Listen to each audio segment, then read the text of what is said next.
आपका कृष्ण दरबार में एक बार फिर से स्वागत है। सबसे पहले हम श्रद्धांजलि देना चाहेंगे लता जी के लिए, और लता जी का जो वास्तव में जीवन था पूर्ण संगीत के लिए समर्पित था, ये हम सभी जानते हैं। और आज पूरा देश उनके लिए श्रद्धांजलि दे रहा है। और बस एक छोटी सी बात उनके लिए हम जरूर कहेंगे कि जैसे भगवान के अवतार हुआ करते हैं, वैसे ही लता मंगेशकर जी माँ सरस्वती का ही अंश थी। वास्तव में पूर्ण जीवन उनने कला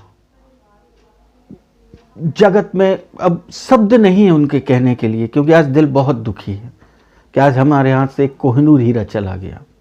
लेकिन ये प्रकृति का नियम है, और माँ सरस्वती का अंश होने की वजह से वो देखिए आप, ये चाहे इत्तेफाक कहिए या ईश्वरी लीला कहिए, कि कल बसंत पंचमी के दिन तक वह रहीं और अंतिम सांसें उनने ली, और आज दूसरा दिन होते ही माँ सरस्वती ने अपना अंश अपने पास वापस ले लिया। गौर करिएगा इस बात पे। तो उनके लिए हमारी एक भावभीनी श्रद्धांजलि, और हम चाहते हैं आप सब भी कुछ सेकंड उनके लिए दें, आंख बंद करके परमपिता परमेश्वर से प्रार्थना करें कि उन्हें अपने पास रखें और उनकी आत्मा को शांति दें। पिछला प्रश्न हमने आपसे पूछा था कि दशरथ जी और शनिदेव के बीच युद्ध की स्थिति निर्मित हो गई थी, यह क्यों हुई? इसका आंसर, इसका जवाब यह है कि एक बार राजा दशरथ अपने राजमहल में बैठे हैं, राजसभा चल रही है। इसी बीच गुरु वशिष्ठ और अन्य ब्राह्मणगण जो ज्योतिषी रहे, उन्होंने आकर राजा दशरथ से कहा कि दशरथ जी, अब आज से ठीक 7 दिन बाद यह सृष्टि नष्ट होने वाली है। तो दशरथ जी ने कौतूहलवश पूछा, ऐसा क्यों? उन्होंने कहा, बस अब प्रलय की स्थिति बनने वाली है। तो दशरथ जी ने कहा, क्यों, ऐसा क्यों होने वाला है? तब उनको बताया कि क्या है, शनि जो होते हैं, शनिदेव हर जातक की कुंडली में वक्री होते हैं। वक्री माने घूमते हैं। जब वह वक्री होते हैं तो उस आदमी का जीवन बदल जाता है, राजा रंक बन जाता है, रंक राजा बन जाता है। और आज पहली बार यह हो रहा है कि शनिदेव पृथ्वी पर वक्री हो रहे हैं, और जब शनिदेव पृथ्वी पर वक्री होते हैं तब पृथ्वी पर प्रलय की स्थिति निर्मित होती है। यह ज्योतिषी बहुत अच्छे से जानते हैं इस घटना के लिए। तो अब 7 दिन बाद यह पृथ्वी नष्ट हो जाएगी। तो दशरथ जी ने कहा, इसका कोई तो उपाय होगा। उन्होंने कहा, इसका कोई उपाय नहीं है, क्योंकि शनि को कौन रोक सकता है? शनि को कोई रोकने वाला हो तब तो रुकेगी। इसलिए अब 7 दिन प्रभु का भजन करिए और इस सृष्टि का जो भी होना है उसको होते देखिए। दशरथ जी रघुकुल के थे। अपना जीवन दूसरों के लिए समर्पित करना रघुकुल की बात ही है, निराली है। तब दशरथ जी ने कहा, नहीं, सेना तैयार करो, हम शनि लोक में शनिदेव पर आक्रमण करेंगे। और शनिदेव पर आक्रमण करने के लिए सेना लेकर राजा दशरथ पहुंचे हैं। और जब वह शनि लोक पहुंचते हैं तो शनिदेव अति प्रसन्न हुए।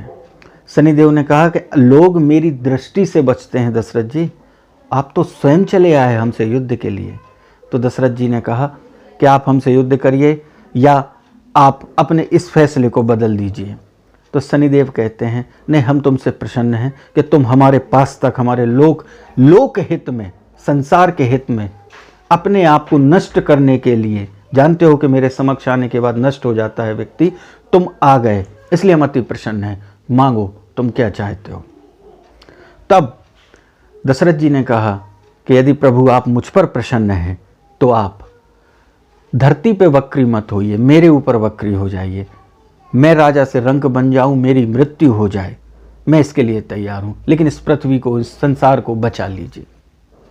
तो शनिदेव ने कहा कि तुमने युद्ध की बात करते हुए आए, और आकर दशरथ जी ने उस समय जब देखा कि शनिदेव प्रसन्न हो रहे हैं, तब उनने एक स्तोत्र पढ़ा, जो आज आप ब्राह्मणों से मिल के पूछ सकते हैं।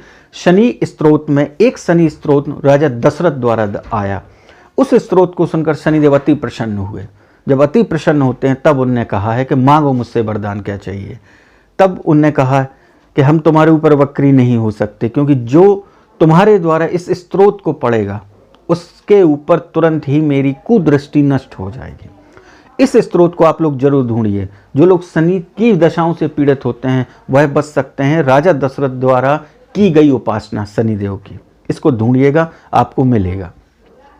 तब शनिदेव ने कहा, नहीं, आपने हमारी उपासना की है, हम इसलिए आपके ऊपर वक्री नहीं हो सकते। हाँ, हम इतना जरूर कर सकते हैं कि तुम्हारे पीछे हम पृथ्वी पे वक्री नहीं हो रहे, लेकिन मेरा वक्री होना नहीं रोक सकता, क्योंकि यह प्राकृतिक नियम है।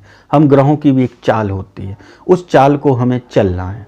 उस चाल को चलते हुए हम वक्री आप पे भी नहीं होंगे और पृथ्वी पे भी नहीं होंगे। तब राजा दशरथ ने कहा, तो प्रभु अब आप क्या करेंगे? तब शनिदेव कहते हैं, हम तुम्हारे आने वाले समय में तुम्हारे ज्येष्ठ पुत्र के ऊपर वक्री होंगे, जो तुम्हारा प्रथम बड़ा पुत्र होगा उसके ऊपर वक्री होंगे। तो रामायण की एक कथा के अनुसार शनिदेव कब वक्री हुए? जब राजा बनना था भगवान राम को, और वक्री माने घूमना। एक रात में ऐसा क्या हुआ, आपने खुद देखा कि वह राजा बनते बनते वनवासी बन गए। यह घटना आई शनि के वक्री होने की वजह से। शनि भगवान राम की तुला राशि में जब आए और घूमे, और घूमने के कारण वह राजा से सीधा वनवास पहुंचे, और वनवास ग्रहण करके पूरी रामायण आप इस कथा को जानते हैं। तो और उनने क्या क्या किया, और लास्ट में उन्हीं की कृपा से उन्हीं के भक्त हनुमान ने शनिदेव को रावण के यहाँ से छुड़वाया, क्योंकि रावण शनि को बांधे हुए था। और रावण की विशेषता थी, रावण अपने जो आसन था, आपने रामायण के अंदर देखा है कि वह जो आसन था उसमें शनिदेव के ऊपर पैर रख कर बैठता था।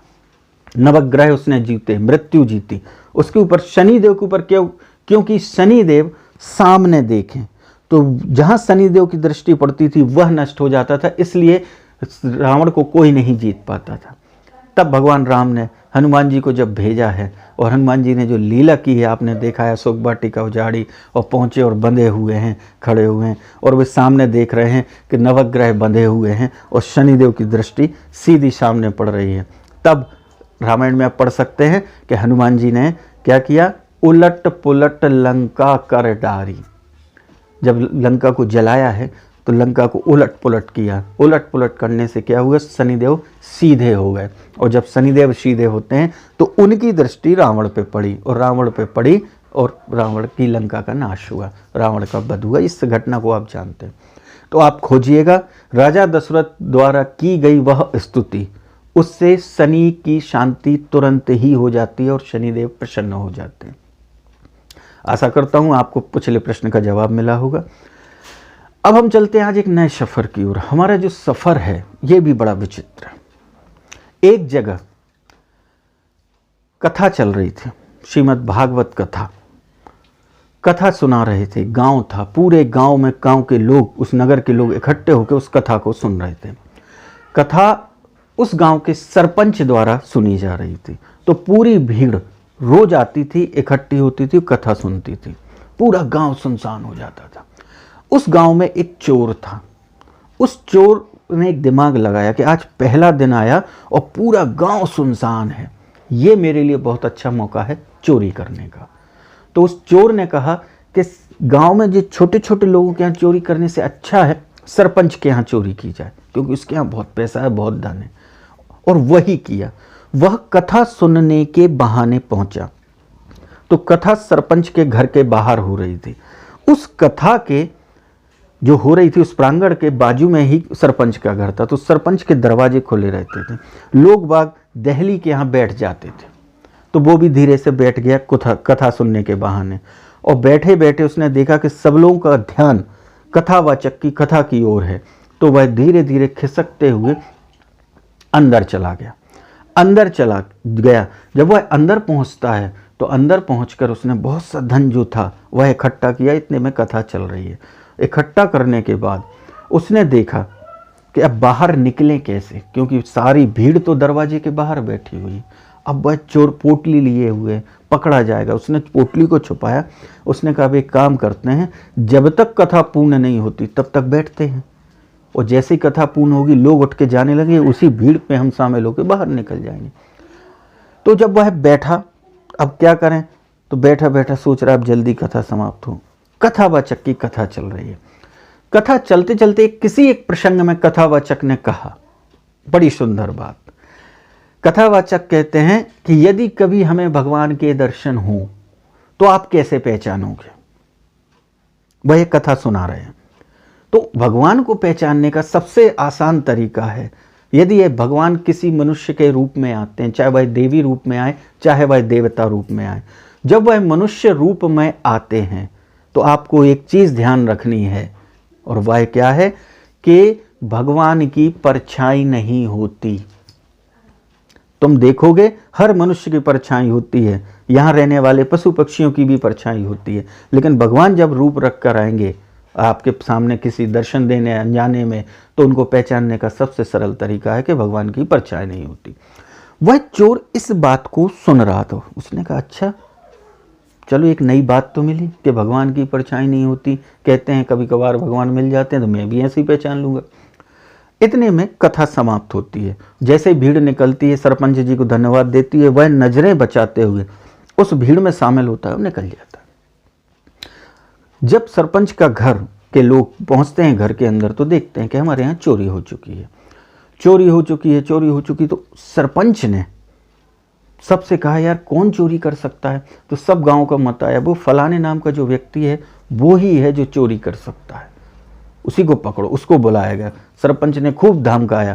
तो वो कहने लगा, मालक मैंने चोरी नहीं की, आपके यहाँ तो कथा थी, मैं तो वहीं बैठे, आपने देखा नहीं भीड़ में मैं सबसे पीछे बैठा कथा सुन रहा था। तो उन्होंने कहा, अच्छा तुम कथा सुन रहे थे। हाँ। बहुत धमकाया, नहीं माना। फिर उनने पुलिस में रिपोर्ट की। पुलिस आई, पुलिस ने भी खूब धमकाया। वो कहने लगा, मालक मैंने चोरी नहीं की, मैं तो कथा सुन रहा था। तब उसमें से एक व्यक्ति ने पूछा, पंडित जी से पूछो। पंडित जी ने कहा, अच्छा इससे पूछो, तुमने कथा सुन रहे थे तो आज मैंने कथा में क्या सुनाया। तो उससे कहा, हाँ ये बात सही है, चल ये बता, तू कथा सुन रहा था, बता क्या सुनाया। तो उन्होंने कहा, आज इनने एक बहुत अच्छी बात सुनाई कि भगवान की परछाई नहीं होती, इस पर एक प्रसंग सुनाया था। तो गांव वालों को, सरपंच को, पंडित जी को, वहाँ जितने लोग थे सबको विश्वास हो गया कि हाँ ये बात सही कह रहा है, इसने कथा सुनी है। लेकिन उसके अलावा कोई चोरी कर नहीं सकता। तो मन में शंका थी, इसके अलावा कोई कर नहीं सकता, तो कैसे पॉसिबल है ये चीज़, कैसे हो सकता है ये, क्या करें क्या करें, क्या उपाय करें। तब ये लोग शाम को बैठे पंडित जी से गहन चिंतन कर रहे थे कि कैसे करके वह अपनी बात उगल दे कि उसने चोरी की है, क्योंकि पुलिस की मार से भी नहीं डरा वो, क्योंकि उसने बहुत सारा धन चुराया हुआ था। तब पंडित जी ने कहा, भाई एक उपाय है, यदि आप चाहो तो हम चोरी पकड़ सकते हैं। उन्होंने कहा, क्या। कहले, आपके यहाँ जो कलाकार हैं, जब हम कथा करते हैं तो कलाकार ईश्वर का रूप रखते हैं, आप किसी एक को बुलाओ और उसको महाकाली का रूप दे दो। तो वह महाकाली का रूप तैयार किया जाता है। एक कलाकार महाकाली के रूप में बिल्कुल पूरा काला होकर, बड़े बड़े बाल, लाल आंखें, जीभ बाहर निकाले हुए, कहले जब ये अकेला घर में रहे तब जाके इसको डराएंगी महाकाली और वे कहेंगी कि सच बोल, तब ये बोलेगा। तो गांव के लोग हैं, भोले होते हैं, और हुआ यही। उस कलाकार को महाकाली का रूप दिया गया और गांव के लोग, सरपंच और ये सब लोग छिप गए। यह घर के बाहर जैसे ही निकला, इंतजार ही कर रहे थे, महाकाली के रूप में वह कलाकार था। तो वह हाथ करते हुए, हाथ में खड्ग लिए और लिए महाकाली के रूप में वो जीभ निकाल के बाहर आ गया। जैसे ही वह कलाकार आया, इसने देखा, अरे भगवान के दर्शन हो रहे हैं, महाकाली आ रही, महाकाली आ रही। और वो फिर पूछा महाकाली के रूप में ही जो बना हुआ था कलाकार, तू स्वीकार कर, चोरी तूने ही की है, तू स्वीकार कर। तो ये बोलने वाला था कि हाँ चोरी मैंने की है। इतने में इसकी नज़र पड़ी कि कथावाचक कह रहे थे कि भगवान की परछाई नहीं होती। तो उसने एक आंख खोल के देखा कि इसकी तो परछाई है, मतलब यह महाकाली असली नहीं है। उसका दिमाग घूम गया कि कथावाचक झूठ नहीं बोलेंगे और कथा के अनुसार भगवान की परछाई नहीं होती और इसकी परछाई है, माने यह भगवान नहीं है, यह महाकाली नहीं है। तो उसने कहा, नहीं माँ, नहीं माँ, मैंने चोरी नहीं की, मैंने चोरी नहीं की, आपको लग रहा है मेरी गर्दन उतार लीजिए, इस खप्पर में मेरी, इस राक्षस की जगह मेरी गर्दन रख दीजिए, लेकिन मैंने चोरी नहीं की। वो अपनी बात में अडिग रहा। इतने में महाकाली ने कहा, ठीक है चल डर मत, जा अपने घर का दरवाज़ा बंद कर ले। वो जैसे अंदर गया तो वो कलाकार महाकाली के रूप में जो था वो वापस आ गया। अब गांव वालों को विश्वास हो गया कि जब महाकाली का रूप भी रखा है तब भी इसने नहीं स्वीकारी कि इसने चोरी की है, मान इसने चोरी नहीं की है, हो सकता है कहीं कोई दूसरा चोर आया हो। बात खत्म हो गई। अब वो तो कांप गया था महाकाली को सामने देखकर, तो वह वापस लौटा और वापस लौटकर कमरे में बैठा, कांपते हुए विचार कर रहा था कि वास्तव में पंडित जी की एक बात ने आज मेरी जान बचा ली। यदि मैं उस बात पे विश्वास नहीं करता तो आज मेरी जान चली जाती, पुलिस भी मारती, गांव के लोग भी मारते और मेरी तो जान ही चली जाती। फिर उसके मन में एक विचार आया कि यार कथा की एक बात ने आज मेरे झूठ को सच साबित कर दिया और मेरा जीवन बचाया। यदि मैं उस कथा को जो 3 घंटे बैठ के हम सुनते हैं इसको पूर्ण जीवन में उतार लें तो मेरा तो पूरा जीवन धन्य हो जाएगा। इसलिए हमें सच का साथ देना चाहिए। तो सब लोग उस गांव में, सरपंच के पास पुलिस भी बैठी हुई, गांव के लोग बैठे, पंडित बैठे, ये विचार ही कर रहे थे कि और कौन चोरी कर सकता है। तो वह पोटली लेकर जाता है और जाकर कहता है ये रहे आपका धन। तो सरपंच ने कहा अरे अभी तो तुमने मना किया था और फिर तुम खुद धन लेके आए। तो उसने क्षमा मांगी कि अब आप हमें जो सज़ा देना चाहते हैं हम स्वीकार करेंगे, क्योंकि आज मैंने सत्संग का असर देख लिया। इस कथा के बताए हुए एक लाइन ने मेरे अंदर इतनी शक्ति दी कि मैं झूठ पे झूठ बोलते बोलते झूठ को मैंने सच बना दिया, जबकि मैंने ही चोरी की थी। और आज उसने फिर मेरी आत्मा झंझोड़ी कि नहीं, कथा की एक लाइन ने मेरी जान बचाई है और पूरी कथा को मैं जीवन में उतार लूँ तो मेरा जीवन बदल सकता है। इसलिए अब मैं पूरी कथा सुनूंगा आपकी 7 दिन, और आप जो सजा देंगे उसको मैं स्वीकार करूंगा। उसके इस भाव को देखकर सरपंच ने और पंडितों ने और सारे गांव ने कहा ये सुधर चुका है, इसको छोड़ दीजिए। तो कथा का आशय क्या है? आज ये छोटी सी कथा है, लेकिन इसका आशय क्या है कि हम लोग रोज ज्ञान की बातें सुनते हैं। एक से एक गुरु, एक से एक ब्राह्मण आपके पास रोज कथा सुनाने आ रहे हैं। क्या उनकी एक बात हम अपने जीवन में उतारते? यदि हम उसको वास्तव में जीवन में उतार लें तो हमारा भी जीवन धन्य नहीं हो जाएगा? राजा परीक्षित ने 7 दिन श्रीमद् भागवत सुनी और 7 दिन में वह मुक्त हो गए, मोक्ष प्राप्त हो गया। हमारे हिसाब से हम आप सब ने 2,500-3 हजार भागवतें सुन ली होंगी, हमारा उद्धार नहीं हो पा रहा। क्यों? क्योंकि हम क्या करते हैं, अच्छे कथावाचक आते हैं, हम पहुंचते हैं, समय देते हैं, 2.5-3 घंटे अपने जीवन का समय देते हैं, सुनते हैं और सुनने के बाद झड़ाते हैं और उतार आते हैं कि बस हो गया। तो ज्ञान को वहीं झड़ा देते हैं। अरे एक बात को उखाड़ लीजिए, एक बात को अपने जीवन में उतार लीजिए तो आपका जीवन धन्य हो जाएगा। आज हम आपका ज़्यादा समय नहीं लेंगे और बात को यहीं विराम देते हैं। अब हमारा अगला प्रश्न है, बहुत छोटा सा है। कई लोग प्रश्न कर रहे हैं इस बात में कि रामायण में भगवान राम ने बाली को छुपके क्यों मारा? जब वह भगवान थे तो बाली को डायरेक्ट सामने लड़के भी मार सकते थे, फिर भी उनने छुपके ब्याध के जैसे मारा, जो आप लोग सुनते हैं। तो इसके रहस्य को हमें जानना है, तो इसके रहस्य को जानेंगे हम अगले सप्ताह। ठीक है, आप इसमें खोजिएगा, इसमें कई प्रश्नों के जवाब मिलेंगे और हम भी कोशिश करेंगे, आप भी कोशिश कीजिएगा। भगवान श्री कृष्ण आपकी सारी मनोकामनाएं पूरी करें और आप सबको स्वस्थ रखें, इस महामारी से बचाए और सारी मनोकामनाएं आपकी पूरी हों, इसी आशा सहित। जय श्री कृष्ण।